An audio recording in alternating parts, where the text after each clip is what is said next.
Hello and welcome to another Studio One mini tutorial. Today's mini tutorial we're going to be covering recording a solo for the virtual jam room.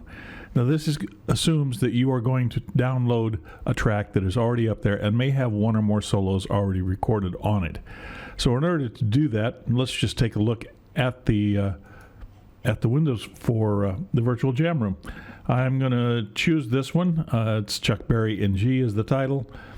It was uploaded by BGU user Ted Zeppelin, and as you can see, he's got a piece in here. We have several other people that have made contributions to the track, and we're here at the bottom of the track, and we'll pick this last one. We'll click on it because we want to download the most recent copy so that it's got everybody's solos that are in ahead of us. Click on that. It'll open your Dropbox window in this case, and it immediately starts playing. We don't really want to listen to it now, so we're going to download it.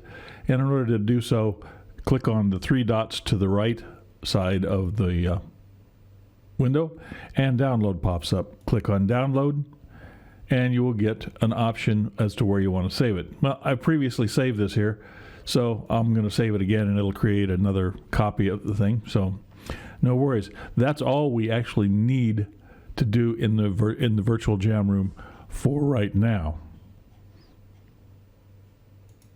Once you're done with that, we're ready to go to Studio One. And once Studio One is open, you will want to create a song from a new template. And hopefully you've seen the video on creating virtual jam room backing tracks.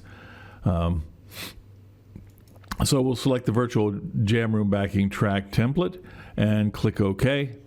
And we end up with the location for the backing track. We end up with a track for guitar and one for vocals. We're not going to use vocals on this one, but right now we're going to concentrate on the backing track. The thing we'll want to do is import the song that we just downloaded.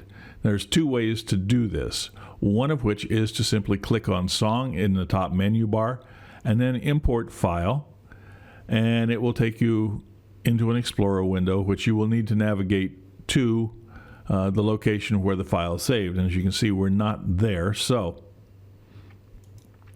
this one will be in Studio One Tutorials, in Source Audio Files, Virtual Jam Room, and there's the song I'm going to use.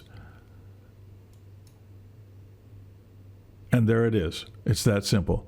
That's one alternative. The second alternative is to simply do a drag and drop. If we click and open the Windows File Explorer, we can then navigate to wherever we want. Again, we're going back to Studio One Tutorials, Source Audio Files, the Virtual Jam Room, and we'll find the file and click and drag. And you'll notice that when we drag it up here, we can drop it anywhere we want. So if you do that, or if you happen to have the focus wrong when you originally import a file, it's no big deal to change that. If you had done an import file function, and let's say the focus was on the My Vocals track, and you imported the file, it's still going to import it. It doesn't really care, but it does put it in the wrong place. And it's very simple. Just click on it and drag it up to the location where you want it to be, making sure that it's at the beginning. Very simple. The next step we have to do is to find where the end of the previous track was, or excuse me, the end of the previous solo. And to do that, we'll need to kind of shorten down the length of the song using the slider that compresses the track into a more, so it'll fit better on the screen. And we'll go up here and you can manually look for it, or if the previous soloist has put their timing up there, you can hone in on it that way. Just moving your cursor into the ruler bar here. You can click to bring the cursor, and you'll see the cursor comes up as a vertical line. And down here at the bottom, it tells you the time where the cursor is in the song from the beginning.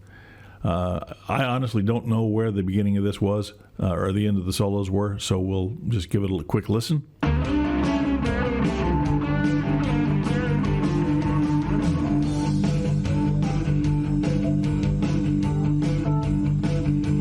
I think we found it. So We'll expand this out.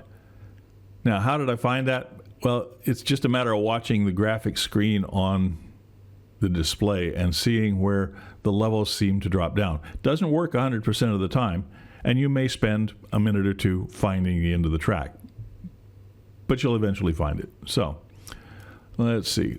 We'll spread the track out by putting the cursor in the ruler window and dragging downward, and that expands the track out. We'll start here.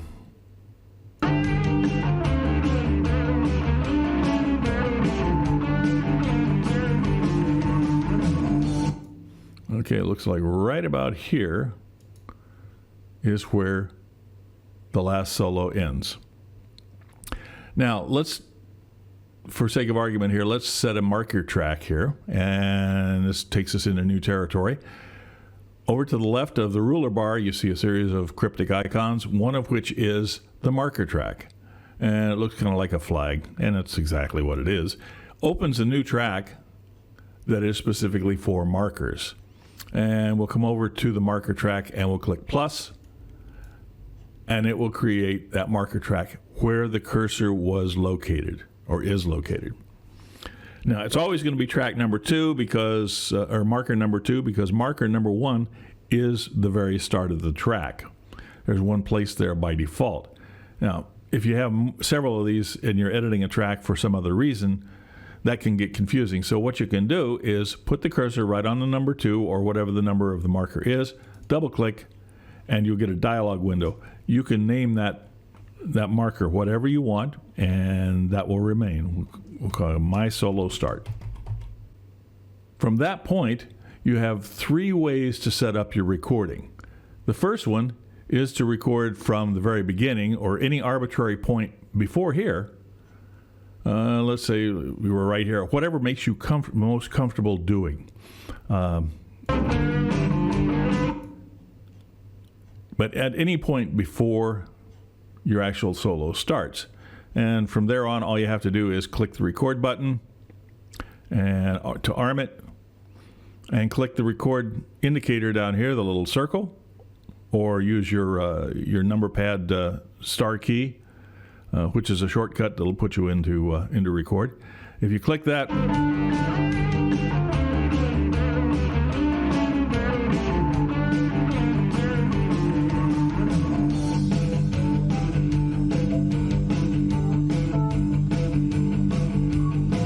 you can see that it started recording immediately as soon as we clicked the button, which is fine.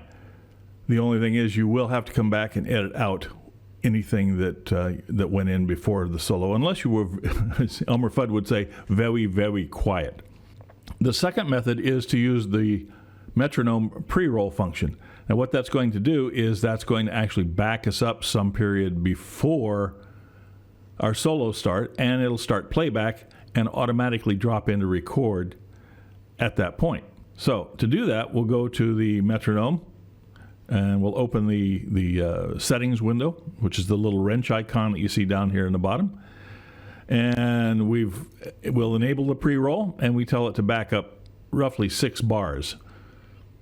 So what'll happen now is when we press record, the system you'll see the cursor actually back up 6 bars in the song, and it will start playing. When it gets back to the original cursor position where it says My Solo Start, it'll start recording. As an example.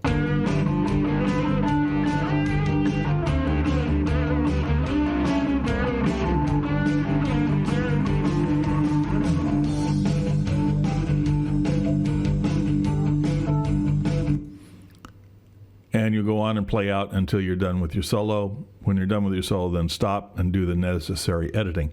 Okay, that's the second way.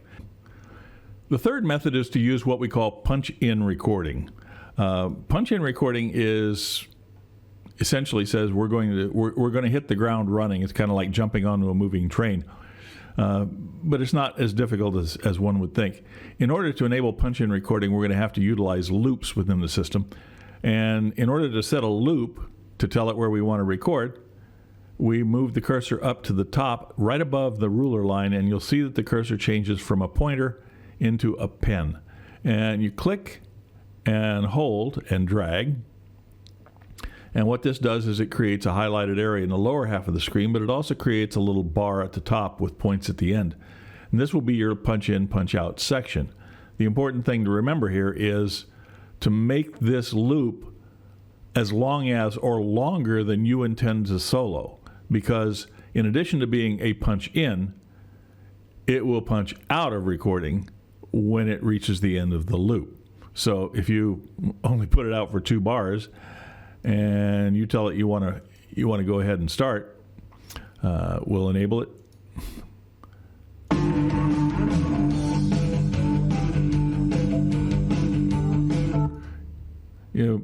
Your masterpiece just got shortened to 2 measures.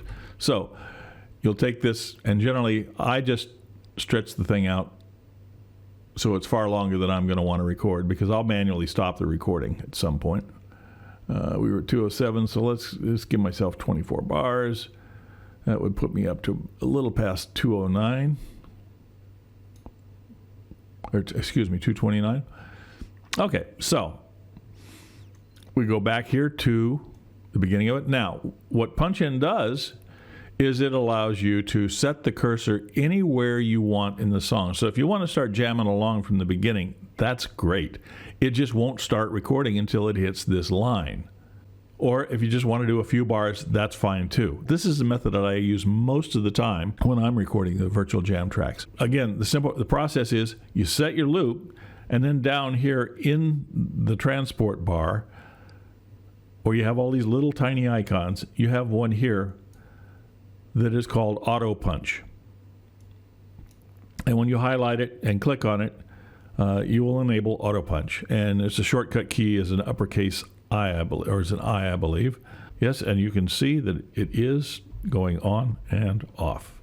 So we'll start with the punch in from here, and we'll see what happens.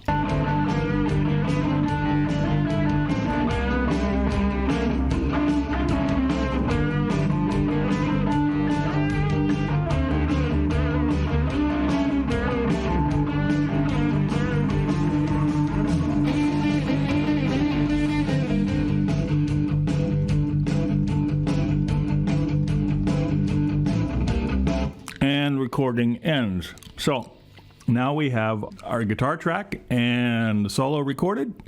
Now there's a couple of things that we can do at this point.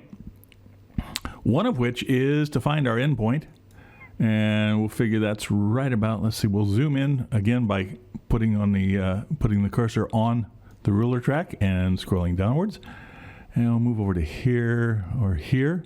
That gives us well past the end. And make a note here, and it says we're done at 6 minutes and 8 seconds.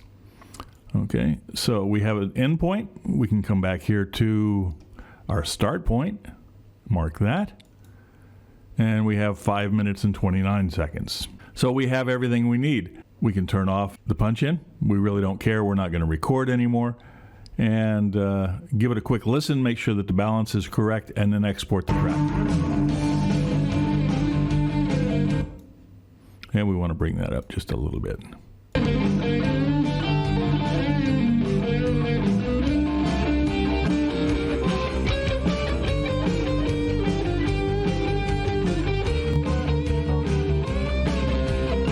All right, enough of that.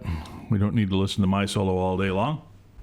So now we have the entire track recorded, and we need to export that track for use back in the virtual jam room. Shrink the track down so that we can see the entire beginning and end. And this loop that we created when we did our punch in, punch out is what we're going to use to export. There's other ways to do this, but this is probably the most foolproof in use. And all we did was we moved over the right point, the end point, and we moved that down here to the end of the track. And if you want a little more precision, you can actually move that loop point to be right there at the end. And we'll go back to the beginning and drag this to the beginning. And now we have our loop point set.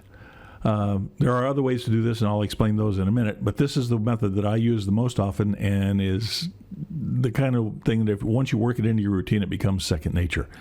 We'll come back up to song, and we will tell it we want to export a Mixdown. What that does is it opens up the information that we need in order to mix it down. We've already set the loop, so we'll set it for a location, and this just simply says where are we going to store it on the computer.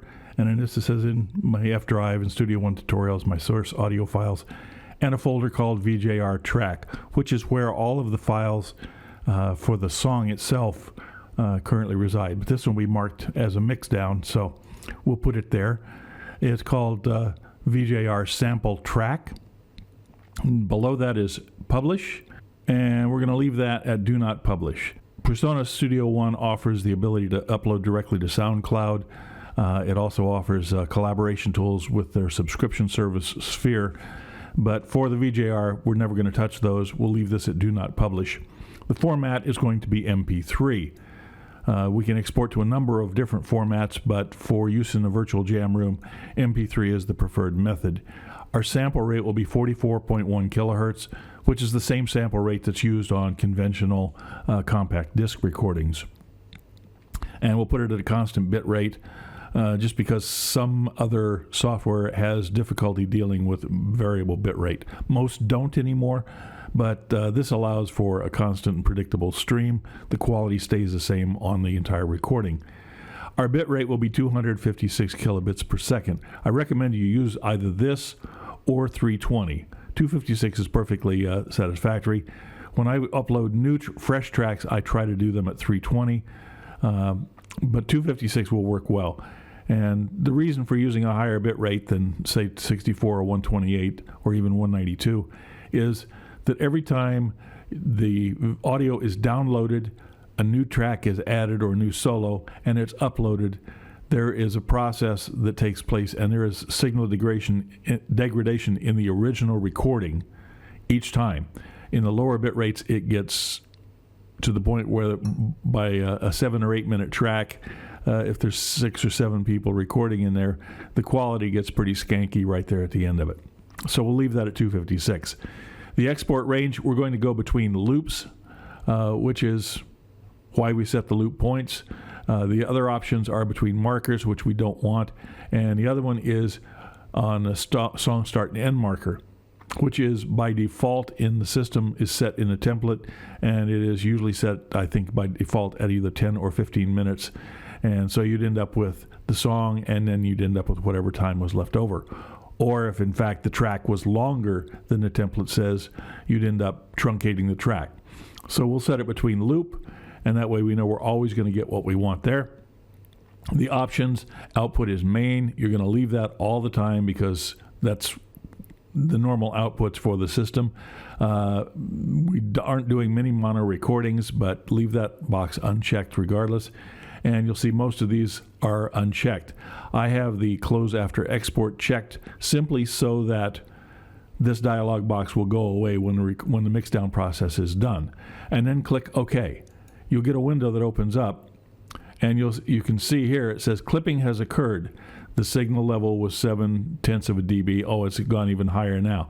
That means our level is too high and our final output is going to be clipped. Now, you can let that run through the process, and it'll go ahead and finish that recording with the clipped information in it. But you might want to go ahead and bounce that down. I had done that intentionally so we would see that, so I'm going to lower my master track back to where it was.